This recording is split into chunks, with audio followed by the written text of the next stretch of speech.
Hi, I am Abby Reuter. What's up? This is 5 things about me. Bam, what? The first thing Abby wants the world to know about her is that she's the maid of honor in her sister's wedding. Are you excited for her to get married? Yes. So Abby's older sister Maggie will be getting married June the 2nd this year, and Maggie has 6 bridesmaids, and Maggie asked Abby to be her maid of honor, and she has another very dear friend since kindergarten that is going to be the matron of honor. I was particularly touched by Abby being asked to serve as the maid of honor, and she was honored to be asked, and so that's going to add an important dimension to the wedding. We're looking forward to it. So Abby is responsible for helping Maggie, supporting her, holding her flowers, and she's going to be puffing her dress for her at the wedding, making sure that it's always where it's supposed to be, very in a good spot. Are you? The second thing Abby wants the world to know about her is that she's the manager of the girls' varsity basketball team. And I am basketball manager. Well, her invitation to be part of the basketball team as a freshman was exciting because it gave her an opportunity to integrate into the school. We were new, and it's been a place for Abby to become more comfortable moving into St. Louis and Kirkwood, and it's been fun to watch her just develop a number of relationships. She was texting former teammates just over the weekend when we were over at the ice festival. She shot some video and shared it with some former teammates. So it's developed her network. I help my girls put up water the water tank. Every game goes to gummy soda in a game. I always do it. It's always high energy. You never know what's happening. And so they went to state last year, which was pretty exciting. And Abby's on the bench high-fiving and helping with the water and just encouraging. So yes, and I pick her up typically from practice when she can make it to practice. The third thing Abby wants you to know about her is that after she graduates, she plans on attending the University of Missouri St. Louis. What do you want to do at UMSL? Two people's in good classes. So Abby will have after she graduates in May, she'll have 2 more years in the school system through special school district, and she'll get more training and more job skills and do more of that. And at the end of that, we will talk to her about it and consider her going to what they call the Succeed program at UMSL. It's a 2-year program for kids with special needs. They live on campus, they have a mentor, and it's a 2-year certificate. She's already done 2 visits, so she kind of knows a little bit more about it, but her dad and I have not been there with her, and so we're scheduling that in the next couple of months to take a look at the program more in depth.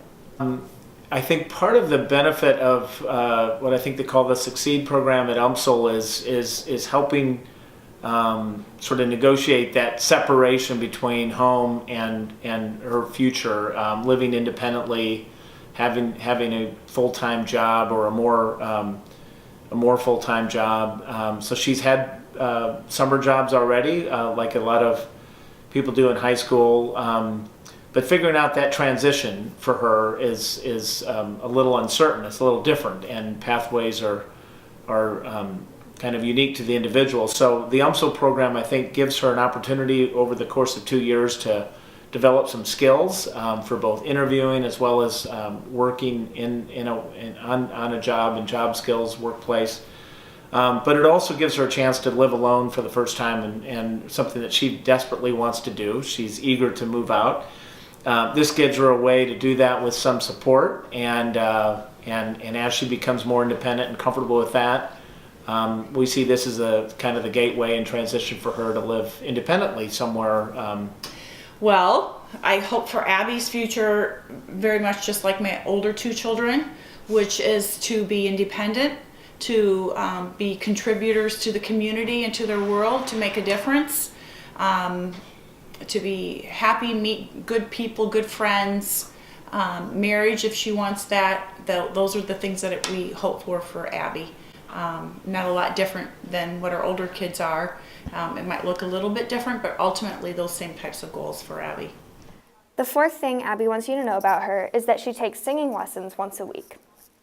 I take a voice lessons. From the youngest age, she's always enjoyed dancing and singing, and we went to a Taylor Swift concert a couple years ago. It was absolutely magical to do that with her. She loves music. She loves to entertain and be part of dance and all that. So when she started the voice lessons recently, it was a great opportunity to take an interest that she has and help develop that a little bit. She often sings at the top of her lungs, and there's other levels that are necessary or valued.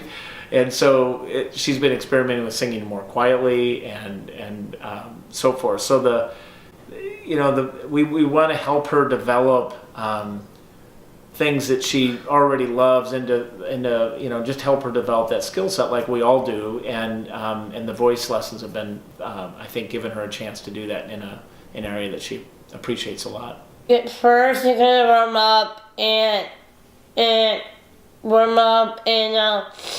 sing and on YouTube we're gonna look up or Taylor Swift or myself on karaoke and see you're gonna sing with it.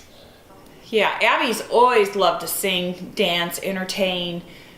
She's always had a gift for that. She's always been very verbal right from birth, actually. Abby was using sign language at a very young age. Her first words were more, and she did that at 9 months old. And so singing is, hopefully she'll have enough confidence to do this someday in front of people, because sometimes she can be kind of bashful. But she's been taking voice lessons for the last 2-3 months. I found somebody that comes to the home and gives her like 30 minutes of voice lessons, so that's pretty exciting.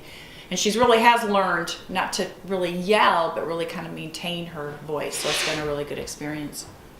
I'm a singer between a person is taken, but I had to try and keep my head high. The fifth thing Abby wants you to know about her is that she spent a month in Colombia. Yeah, so my work has involved freshwater systems, particularly large rivers. I've spent a lot of years working for the Nature Conservancy. So we were asked to spend a month in Colombia helping develop a program on the Magdalena River. So we spent most days at the beach. We did a lot of touring. There's something in Cartagena, Colombia that's called the Old City. We spent quite a bit of time in the Old City. Abby was a whole lot of fun. She would hail the taxi cabs for us, and she'd be like, taxi, hanging out in the street. A green beach, and I said, hi taxi, like this. Down there, I say, gracias, and So we had an opportunity to be there and understand some of the challenges that they are encountering and how we might approach addressing some of those. we always go to dinner down there and have fun.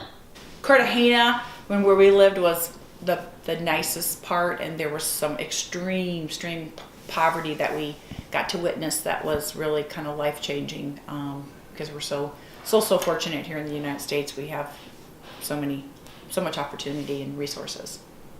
And so being able to bring the family along was particularly exciting. It gave us a chance to be in another country for a while, and we just gave our children kind of a multicultural experience. We were close to a woman, Noemi, that helped with our where we lived and kind of helped us orient to the community. And Abby and her became good friends early on.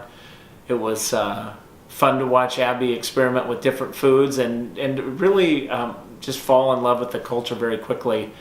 It wasn't too many days before she was down on the busy streets of Cartagena, Colombia, hailing cabs, and so she's always been so adaptable, and it was a great experience for our family overall, and Abby particularly, I think, really kind of lit up down there, and she just made us laugh a lot of different times. If you want to learn more about Abby, consider joining Circle of Friends and follow KWoodCOF on Twitter.